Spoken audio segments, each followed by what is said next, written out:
दोस्तों, क्या आपने कभी सोचा है कि जब आप किसी चुप रात को आंखें बंद करके आसमान की ओर देखते हैं और कुछ मांगते हैं तो वह मांग कहां जाती है? क्या वह बस आपके अंदर गूंजती है और मिट जाती है, या क्या सच में कोई अनदेखी शक्ति, एक अदृश्य चेतना उसे पकड़ लेती है? आज मैं आपको उस प्रक्रिया की पहली दरार दिखाने जा रहा हूं जिसे जानना हर किसी के लिए संभव नहीं होता।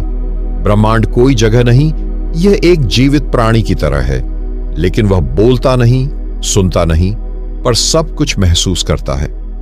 वह आपकी आंखों से गिरता आंसू नहीं देखता, लेकिन उसकी ऊर्जा को महसूस करता है। वह आपकी जुबान पर आते शब्द नहीं सुनता, लेकिन आपके भीतर उठती कंपन की लहर को पकड़ लेता है, और जब यह कंपन उसकी गूंज से मेल खाती है तब वह आपको जवाब देता है। लेकिन यह सब इतनी आसानी से नहीं होता, क्योंकि अधिकतर लोगों की प्रार्थना शब्दों से भरी होती है, भावनाओं से नहीं। वे बोलते हैं, हे ईश्वर, मुझे यह दे दो, वह कर दो, लेकिन भीतर से वे डरे होते हैं, हताश होते हैं, और उस डर की तरंग उनके शब्दों से ज्यादा तेजी से ब्रह्मांड तक पहुंचती है, और ब्रह्मांड उसी डर का उत्तर देता है। वो वही लौट आता है जो आपने भेजा, शब्द नहीं, कंपन। अब आप पूछेंगे, क्या कंपन भेजा कैसे जाए? तो मैं कहूंगा, यह कोई तकनीक नहीं, यह आंतरिक मौन की एक कला है। आप जब अपने भीतर इतने शुद्ध हो जाते हैं कि आपकी भावना बिना शब्द के भी बह सके, तब आप ब्रह्मांड के साथ वास्तविक संपर्क में आते हैं। अब एक और बात सोचिए, आप जब रात को सोते हैं और कोई गहरी इच्छा लिए आंखें बंद करते हैं, तो वही समय होता है जब आपका मन, शरीर और आत्मा ब्रह्मांडीय लहरों से सबसे अधिक मेल खाते हैं। यह वह क्षण होता है जब दिन की हलचलें शांत हो जाती हैं और आपकी चेतना एकांत में पहुंचती है। यही वह मौन द्वार होता है जहां से प्रार्थनाएं पार होती हैं। लेकिन यही नहीं, जब आप कोई सच्ची प्रार्थना करते हैं तो आपकी पीठ के बीचों बीच एक अदृश्य शक्ति हलचल में आ जाती है। वह रीढ़ की हड्डी के भीतर एक कंपन की तरह ऊपर उठती है, और अगर आप मौन में डूबे रहें तो वह सिर के ऊपर तक जाती है, और वहीं से आपकी ऊर्जा ब्रह्मांड में प्रवेश करती है। यह कोई कल्पना नहीं, यह वही रहस्य है जिसे सदियों तक योगियों ने छिपा कर रखा। उन्होंने इसे ऊर्ध्वगामी भावना कहा। जब कोई भावना केवल हृदय में नहीं बल्कि सिर तक उठती है, तब वह ईश्वर के क्षेत्र में प्रवेश कर जाती है, और वहीं से उसे उत्तर मिलने की शुरुआत होती है। तो अब प्रश्न यह नहीं है कि आप क्या मांगते हैं, बल्कि यह है कि आपकी भावना किस दिशा में बहती है, नीचे डर और असमर्थता की ओर, या ऊपर मौन और ऊर्जा की ओर। और अब जब यह रहस्य आपके सामने खुल चुका है, तो अगला प्रश्न जन्म लेता है, क्या कोई ऐसी विशेष विधि है जिससे यह ऊर्जा और स्पष्ट और शक्तिशाली होकर भेजी जा सके? क्या कोई ऐसा अभ्यास है जिससे आपकी प्रार्थना ब्रह्मांड के हृदय में घर कर ले? जब कोई भावना सिर की ऊर्ध्व धारा तक पहुंच जाती है, तो वह केवल आपकी नहीं रहती, वह समष्टि की ऊर्जा बन जाती है।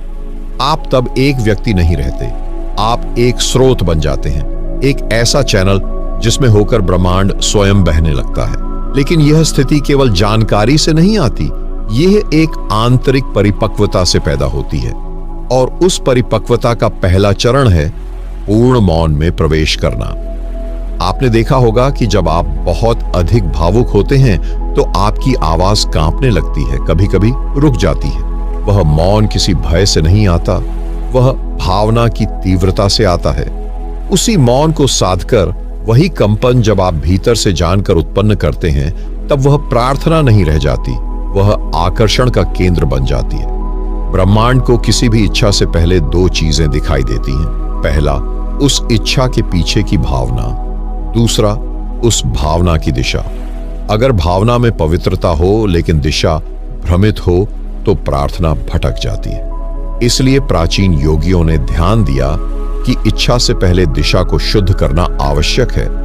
आप जब कुछ मांगते हैं तो सबसे पहले स्वयं से पूछें, क्या यह मांग किसी डर से आ रही है, या यह किसी भीतर से आती सच्ची जरूरत है जिसे कोई शब्द नहीं छू सकते? ब्रह्मांड को डर से भरी मांग समझ में नहीं आती, क्योंकि डर अस्थिर कंपन पैदा करता है, और अस्थिरता ब्रह्मांड की भाषा नहीं है। वहां केवल स्पष्टता, मौन और सामंजस्य चलता है। इसीलिए जो प्रार्थना स्पष्ट, स्थिर और मौन से भरी होती है वही वहां तक पहुंचती है। अब यहां आता है पहला रहस्य जिसे अब तक बहुत कम लोग जानते हैं। जब आप सोने से पहले अपने श्वास को केवल धीमा नहीं, एक विशेष लय में ले आते हैं, तब आपकी आंतरिक तरंगें ब्रह्मांड के मूल नाद के साथ जुड़ने लगती हैं। यह कोई सामान्य सांस की प्रक्रिया नहीं, यह एक मौन रचना होती है। उस पल में न आपको कोई शब्द दोहराने की आवश्यकता होती है, न किसी मंत्र की। वहां केवल एक बात होती है, आप शून्य की सतह पर होते हैं और शून्य ही वह द्वार है जहां से सभी प्रार्थनाएं यात्रा शुरू करती हैं। इसमें कुछ क्षण ऐसे होते हैं जब आपको लगेगा कि आपकी इच्छा भूल गई है, आप कुछ मांग ही नहीं रहे, और ठीक वहीं ब्रह्मांड सुनना शुरू करता है। वह वही पलों को पकड़ता है जब आप मांगना छोड़ते हैं और केवल मौजूद होते हैं। इसलिए अगली बार जब आप प्रार्थना करें तो उससे पहले एक प्रयोग करें। अपने विचारों को स्थिर न करें, बल्कि उन्हें बह जाने दें, और जब वे बह जाएं तब श्वास को शांति की लय पर ले जाएं। कुछ ही समय में आपको लगेगा जैसे कोई दरवाजा भीतर से खुल रहा है, जिसे आपने कभी देखा नहीं, लेकिन वह हमेशा वहां था। अब यही वह क्षण है जहां से हम प्रवेश करेंगे उस विधि में, जहां प्रार्थना केवल विचार नहीं, एक ऊर्जात्मक संरचना बन जाती है जो ब्रह्मांड के भीतर भेजी जाती है, जैसे कोई सजीव संदेश। जब कोई प्रार्थना एक कंपन बन जाती है और वह कंपन मौन में आकार पाता है, तब वह केवल एक संदेश नहीं रहता, वह एक वास्तु बन जाता है। यह वह रहस्य है जिसे आज तक विज्ञान ने पकड़ा नहीं और आध्यात्मिकता ने पूरी तरह उजागर नहीं किया, क्योंकि यह विधि विज्ञान की सीमाओं से बाहर और ध्यान की गहराइयों के भीतर जन्म लेती है। और इसकी शुरुआत होती है एक साधारण सी दिखने वाली, लेकिन ब्रह्मांड को खोल देने वाली क्रिया से। ऊर्जा की दिशा बदलना। हर व्यक्ति की चेतना नीचे की ओर बहती है, इच्छाओं की ओर, विचारों की भीड़ की ओर, बाहरी दुनिया की खिंचाई की ओर। लेकिन प्रार्थना को ब्रह्मांड तक पहुंचाने के लिए यह प्रवाह पलटना होता है, जैसे कोई नदी उल्टी बहती हो, ऊपर की ओर, स्रोत की ओर। और इस प्रक्रिया को जागरूक होकर शुरू किया जाता है। इसे कोई धर्म, कोई पुस्तक, कोई शब्द नहीं सिखा सकता। यह केवल अनुभव से जाना जा सकता है। अब आंखें बंद कीजिए और ध्यान दीजिए। क्या आपने कभी महसूस किया है कि जब आप सच्चे हृदय से कुछ सोचते हैं तो आपकी पीठ सीधी हो जाती है? यह स्वतः होता है और यह इसी संकेत की शुरुआत है। पीठ की सीधाई कोई शरीर का आसन नहीं है, यह चेतना के मार्ग को सीधा करने की एक सहज प्रतिक्रिया है। जब रीढ़ सीधी होती है तो ऊर्जा नीचे से ऊपर की ओर यात्रा शुरू करती है। यह वही ऊर्जा है जिसे योग में कुंडलिनी, तंत्र में शक्ति और आधुनिक विज्ञान में लाइफ फोर्स कहा गया है। जब प्रार्थना इस ऊर्जा की सवारी करती है, तब वह कंपन बनकर ब्रह्मांड के दरवाजों को छूती है। लेकिन यहां ध्यान देने वाली बात यह है कि केवल सीधी रीढ़ पर्याप्त नहीं, वहां एक विशेष स्थिति चाहिए जिसे प्राचीन संतों ने प्रसाद अवस्था कहा है। इसका अर्थ होता है पूर्ण समर्पण, पूर्ण मौन और बिना अपेक्षा की स्थिति। जब आप प्रार्थना करते हैं लेकिन उसकी पूर्ति की चिंता नहीं करते, तो ब्रह्मांड के द्वार पहली बार खुलते हैं, क्योंकि तब आप मांगने वाले नहीं होते, आप केवल एक वाहक होते हैं। इस स्थिति में प्रवेश करने की एक सूक्ष्म विधि है। अपने श्वास को नाभि से उठाते हुए सिर के ऊपर तक महसूस करना। कोई बल नहीं देना है, कोई नियंत्रण नहीं करना है, केवल अपनी कल्पना को उस दिशा में बहने देना है जहां से प्रकाश का उद्भव होता है। कुछ ही क्षणों में आपको लगेगा कि जैसे आपका शरीर बहुत हल्का हो गया है, जैसे विचार दूर हो रहे हैं और आप केवल एक तरंग में बदल रहे हैं। अब इस स्थिति में जब आप कुछ मांगते हैं, वह मांग नहीं रहती, वह ब्रह्मांड का हिस्सा बन जाती है, और ब्रह्मांड जो हर तरंग को पहचानता है, उसे अपनी धड़कन में शामिल कर लेता है। वहां से जो लौटता है वह उत्तर नहीं, वह आपका ही एक परिष्कृत रूप होता है। तो अब आप पूछेंगे, जब कोई प्रार्थना इस रूप में भेज दी जाती है तो ब्रह्मांड उसे स्वीकार कैसे करता है? क्या उसका कोई संकेत मिलता है? क्या कोई प्रमाण मिलता है कि अब कुछ बदलने वाला है? कई बार लोग सोचते हैं कि प्रार्थना का उत्तर एक चमत्कार की तरह आता है। अचानक कुछ बदल जाता है, कोई दृश्य बदल जाता है, कोई आश्चर्य घटता है। लेकिन सच्चाई यह है कि ब्रह्मांड अपनी स्वीकृति हमेशा धीरे, मौन और सूक्ष्म संकेतों के रूप में देता है।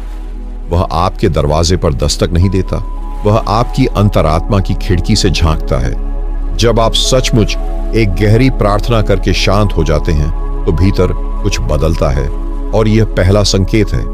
वह बदलाव कोई बाहरी वस्तु नहीं, बल्कि आपकी ऊर्जा का कंपन होता है।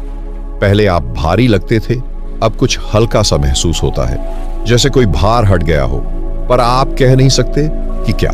और वहीं से शुरुआत होती है ब्रह्मांड की भाषा की, जो प्रतीकों में, भावनाओं में और अचानक घटने वाली घटनाओं में बोलती है। अगर आपने सही कंपन भेजा है तो वह आपको ऐसे संकेत भेजेगा जिन्हें आपका तर्क कभी समझ नहीं पाएगा, लेकिन हृदय तुरंत पहचान लेगा। उदाहरण के लिए, एक दिन आप चलते चलते एक वाक्य पढ़ते हैं जो आपके ठीक उसी प्रश्न का उत्तर होता है, या कोई पुराना दोस्त अचानक आपको फोन करता है और वही बात करता है जो आपने केवल मौन में मांगी थी, या फिर आपकी आंखें किसी शब्द, चिन्ह या वस्तु पर टिक जाती हैं और दिल कहता है यही है। कभी सीधा नहीं बोलता, वह चाहता है कि आप ध्यान से देखें, भीतर से सुने। और जो व्यक्ति संवेदनशील होता है वह इन संकेतों को मिस नहीं करता। अब यहां एक और रहस्य सामने आता है। जब ब्रह्मांड आपकी प्रार्थना स्वीकार कर लेता है तो वह पहले आपको तैयार करता है, फिर उत्तर देता है। बहुत बार लोग सोचते हैं कि उनका उत्तर नहीं आया, लेकिन दरअसल वो प्रक्रिया में होता है, और ब्रह्मांड पहले आपको बदलता है ताकि आप उत्तर को संभाल सके। क्योंकि यदि आपने प्रेम मांगा है तो ब्रह्मांड पहले आपके भीतर से वह सब हटाएगा जो प्रेम के रास्ते में है, डर, असुरक्षा, लालच। अगर आपने शांति मांगी है तो ब्रह्मांड पहले आपको अशांति से बाहर निकालता है, जो अक्सर कठिन होता है। और यही वह समय होता है जब लोग हार मान लेते हैं, जबकि असल में वही सबसे पवित्र प्रक्रिया का आरंभ होता है। इसलिए जब आप प्रार्थना करें तो उत्तर का स्वागत करने की तैयारी भी करें। वह उत्तर हमेशा वैसा नहीं होगा जैसा आपने सोचा था, लेकिन वह हमेशा वैसा होगा जैसा आपकी आत्मा को चाहिए। अब यह जानना आवश्यक है कि ब्रह्मांड उत्तर देने के बाद किस माध्यम से उसे स्थूल जीवन में उतारता है।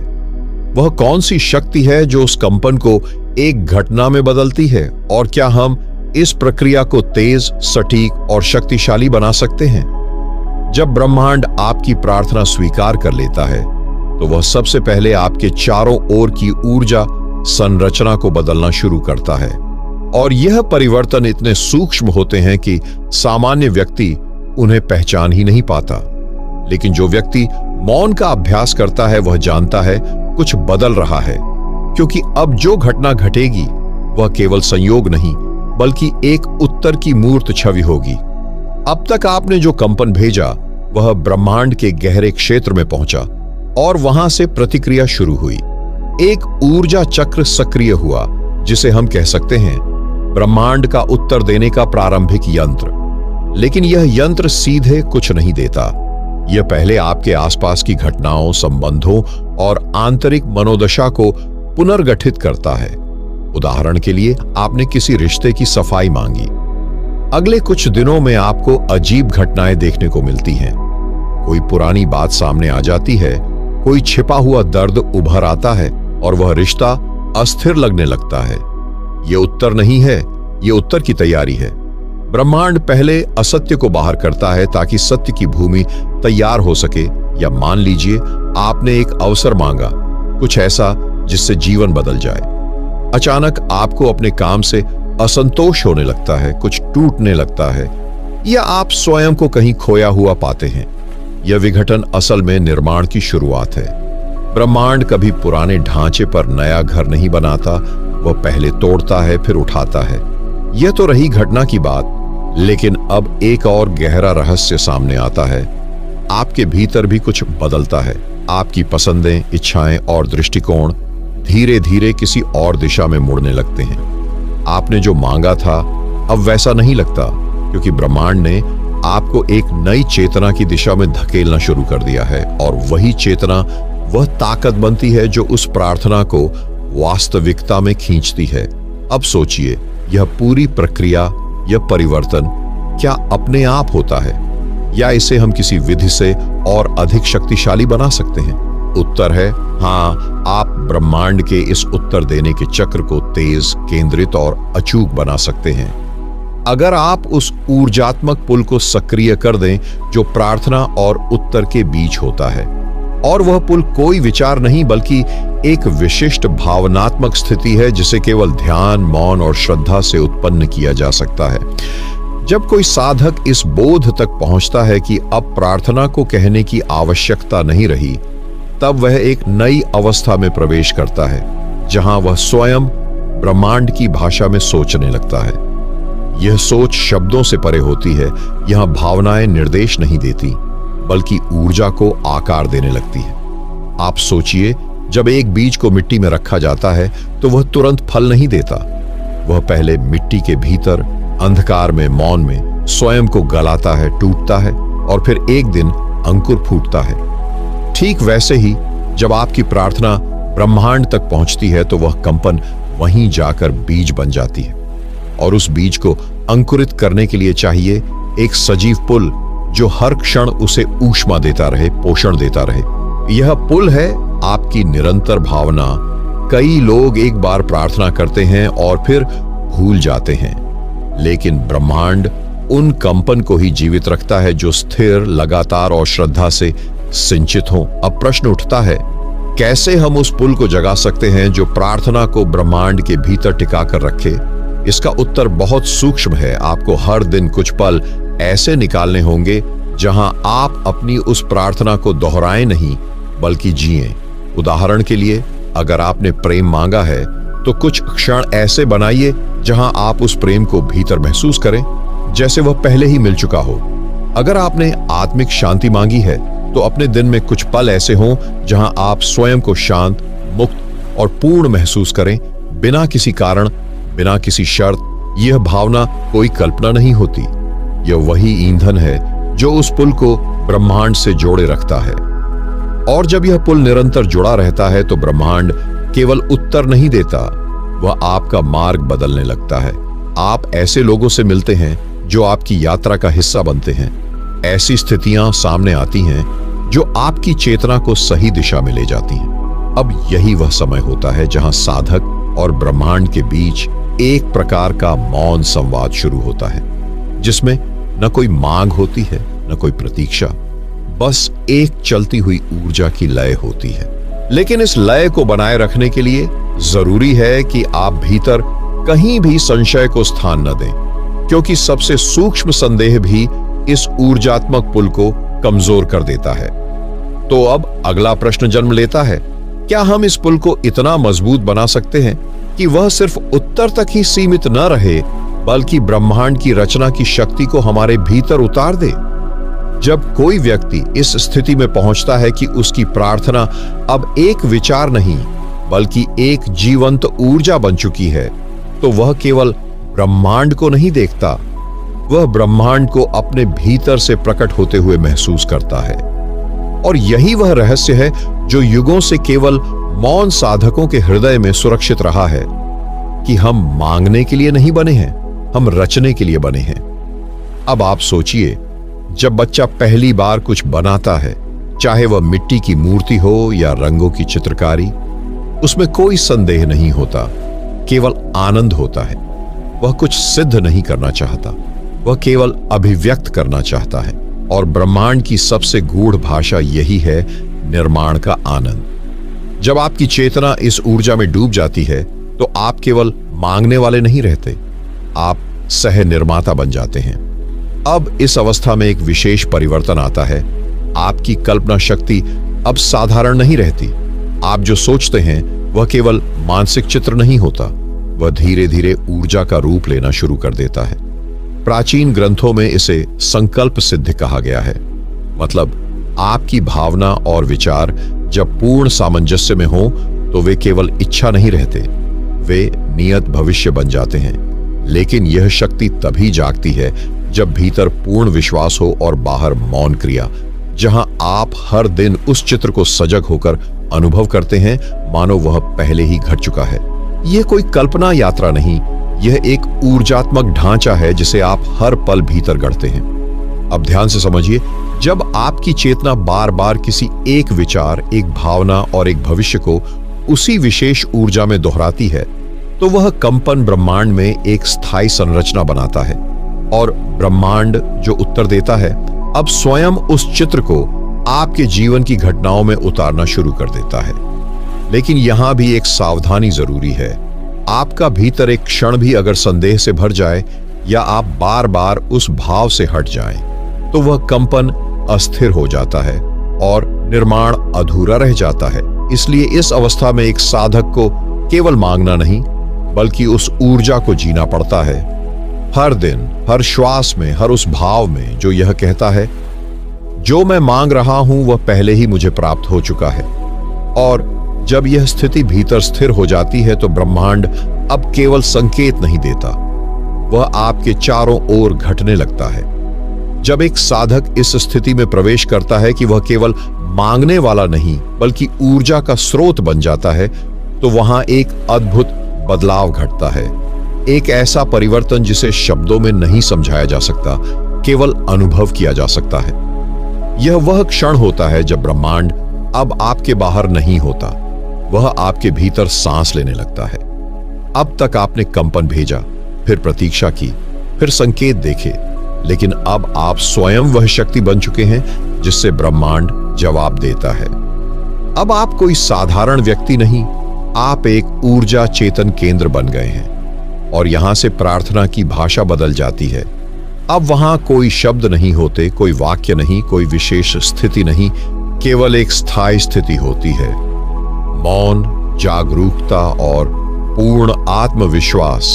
यही वह बिंदु है जहां साधक भीतर एक अग्नि को जलता हुआ महसूस करता है, एक शुद्ध अग्नि जो अहंकार को जला देती है और केवल सत्य की ज्योति छोड़ देती है। इस अवस्था में आपको प्रार्थना करने की आवश्यकता नहीं, क्योंकि अब जो भी आप सोचते हैं, महसूस करते हैं, वह ब्रह्मांड के भीतर सीधे अंकित हो जाता है। आपने देखा होगा, कुछ महापुरुष ऐसे होते हैं जो कुछ कहें और वह घटित हो जाए। इसका कारण यही है कि वे भीतर से इतने स्वच्छ, मौन और एकनिष्ठ होते हैं कि ब्रह्मांड उनकी चेतना में स्थायी रूप से निवास करने लगता है। अब सोचिए, यदि ब्रह्मांड आपके भीतर निवास कर रहा हो तो क्या आपको कुछ मांगने की आवश्यकता रहेगी? नहीं, आप जो भी अनुभव करेंगे वही बाहर प्रकट होगा। लेकिन इस स्थिति को बनाए रखने के लिए एक महान साधना चाहिए, विचारों की शुद्धता। अब आपका हर विचार, हर भावना, हर कल्पना केवल व्यक्तिगत नहीं रह जाती, वह ब्रह्मांड के निर्माण क्षेत्र में प्रवेश कर जाती है। इसलिए आपको सतर्क रहना होगा। आप जो सोचते हैं वही बन सकता है, आप जो भावनाएं रखते हैं वही घटनाओं में बदल सकती है। अब साधना यही है, अपने भीतर निरंतर एक दिव्यता को जागृत रखना, जिससे ब्रह्मांड की रचनात्मक शक्ति आपके माध्यम से प्रवाहित होती रहे। आप जब सुबह आंख खोलें तो केवल दिन न देखें, बल्कि उस चेतना को महसूस करें जो इस पूरे दिन को गढ़ने वाली है। आप जब रात को सोने जाए तो केवल थकावट न ले जाए, बल्कि उस ऊर्जा में डूब जाए जो रात भर आपके माध्यम से अदृश्य संसार में निर्माण करती है। अब अगला प्रश्न उठता है, यदि ब्रह्मांड अब हमारे भीतर है तो क्या हम उसे केवल प्रार्थना तक सीमित रखें, या हम उसके साथ मिलकर कुछ ऐसा रचें जो पहले कभी नहीं रचा गया? जब कोई साधक इस स्थिति में पहुंचता है कि वह ब्रह्मांड के भीतर नहीं बल्कि ब्रह्मांड उसके भीतर हो, तब वहां से वह केवल अनुभवकर्ता नहीं रह जाता, बल्कि वह साक्षी से सर्जक बन जाता है। अब उसकी चेतना केवल महसूस नहीं करती बल्कि रचती है। यह कोई कल्पना नहीं, कोई अलंकारिक भाषा नहीं, यह एक जीवंत ज्वलंत सत्य है जिसे केवल वही समझ सकता है जो पूर्ण मौन में उतरकर ब्रह्मांड की नाड़ी को अपनी धड़कन में मिला चुका हो। अब यह नया चरण है सह निर्माण का। मतलब यह नहीं कि आप कुछ सोचते हैं और वह हो जाता है। यह वह प्रक्रिया है जहां आप ब्रह्मांड की ऊर्जा को निर्देश नहीं देते, बल्कि उसके साथ सहयोग करते हैं।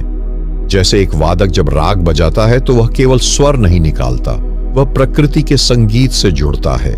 वह देखता है कि कौन सा स्वर कब उठता है, कहां मौन रखना है, कहां विस्तार देना है। उसी तरह एक साधक जब सह निर्माण की स्थिति में आता है तो वह देखता है कि ब्रह्मांड क्या रचने को तैयार है और वह स्वयं को उस लहर पर समर्पित कर देता है। इस स्थिति में आप अपने जीवन की प्रत्येक घटना को केवल हो रहा है कहकर नहीं देखते। अब आप जानते हैं यह मैं और ब्रह्मांड मिलकर रच रहे हैं और यहां से हर संबंध, हर निर्णय, हर दिन एक यज्ञ बन जाता है। आपके विचार अब केवल मानसिक क्रिया नहीं होते, वे रचना की स्क्रिप्ट बन जाते हैं। आपकी भावना अब केवल संवेदना नहीं रहती, वह ब्रह्मांड की भाषा बन जाती है। आपकी मौन स्थितियां अब आलस्य नहीं होती, वे अदृश्य निर्माण का श्रम होती हैं। अब सोचिए, जब आप अपने भीतर कुछ अनुभव करते हैं और वह धीरे धीरे आपके जीवन में प्रकट होता है, तो क्या वह केवल संयोग होता है? नहीं, वह आपका और ब्रह्मांड का संयुक्त संकल्प होता है। आप जो भी गहराई से सोचते हैं, जिसे आप पूरे श्रद्धा से महसूस करते हैं, वह ऊर्जा बनकर बाहर आकार लेने लगती है। इसलिए अब साधना बदल जाती है। अब केवल ध्यान नहीं करना है, बल्कि उस ध्यान की ऊर्जा से अपने दिन, अपने कर्म, अपने विचार, हर एक को रचना में लगाना है। यह सबसे पवित्र कार्य है, क्योंकि अब आप केवल अपने लिए नहीं, बल्कि संपूर्ण चेतना के लिए सृजन कर रहे होते हैं। अब यहां से एक और रहस्य सामने आता है। जब ब्रह्मांड और आप साथ में रचना कर रहे हों, तो क्या उस रचना का कोई उच्च उद्देश्य होता है? क्या आप केवल अपनी इच्छाओं की पूर्ति कर रहे हैं, या ब्रह्मांड आपके माध्यम से कुछ और बड़ा और पवित्र रच रहा है? जब कोई साधक यह महसूस करने लगे कि वह ब्रह्मांड से अलग नहीं है, तब वहां कोई खोज नहीं बचती। वहां केवल एक प्रत्यक्ष अनुभव शेष रह जाता है। यह वह स्थिति होती है जहां आप न तो प्रार्थना करते हैं, न प्रतीक्षा करते हैं और न ही कोई प्रमाण मांगते हैं। आप केवल होते हैं, पूर्ण रूप से, सचेत रूप से, शांत और प्रसन्न। यह साधक जानता है कि अब वह ब्रह्मांड से कोई चीज नहीं खींच रहा। अब ब्रह्मांड स्वयं उसके भीतर बह रहा है और जो कुछ वह करता है, जो कुछ वह सोचता है, जो कुछ वह स्पर्श करता है, उसमें ब्रह्मांडीय कंपन का प्रभाव होता है। अब ध्यान दीजिए, आप जब किसी के लिए प्रार्थना करते हैं तो वह व्यक्ति आपको धन्यवाद नहीं देता, बल्कि वह ऊर्जा आपको धन्यवाद देती है, क्योंकि आपने उसे माध्यम बनने दिया, आपने स्वयं को मिटाया और उस विराट को अपने भीतर बहने दिया। जब आप इस स्थिति तक पहुंचते हैं तो प्रार्थना कोई शब्द नहीं रहती, वह एक सतत जीवन शैली बन जाती। हर सांस एक विनती होती, हर मौन एक श्रद्धा होती, हर कार्य एक समर्पण होता है और यहीं से एक नई चेतना जन्म लेती है, जहां ब्रह्मांड अब कोई रहस्य नहीं, बल्कि एक जीता जागता अनुभव होता है। आप जब चलते हैं तो ऐसा लगता है मानो जमीन आपको पहचानती है।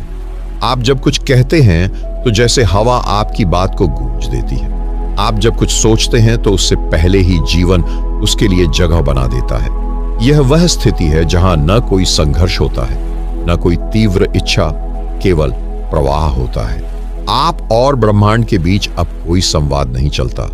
अब दोनों मिलकर एक ही मौन में सांस लेते हैं। यह वह मौन है जहां हर उत्तर पहले से मौजूद है, हर प्रश्न से पहले उसकी पूर्णता है और हर भावना से पहले उसका समाधान। और अब आप जान जाते हैं कि ब्रह्मांड कभी कहीं बाहर नहीं था, वह तो आपके भीतर हर पल, हर सांस, हर मौन में आपके जागरण की प्रतीक्षा कर रहा था। अब यह यात्रा यहां समाप्त नहीं होती, यह यहीं से शुरू होती है, क्योंकि अब आप न तो केवल साधक हैं, न ही केवल निर्माता, अब आप स्वयं ब्रह्मांड की साक्षात अभिव्यक्ति हैं। दोस्तों, यह रही आज की प्रस्तुति। अगर आपके मन में कोई डाउट है तो आप कमेंट में पूछ सकते हैं।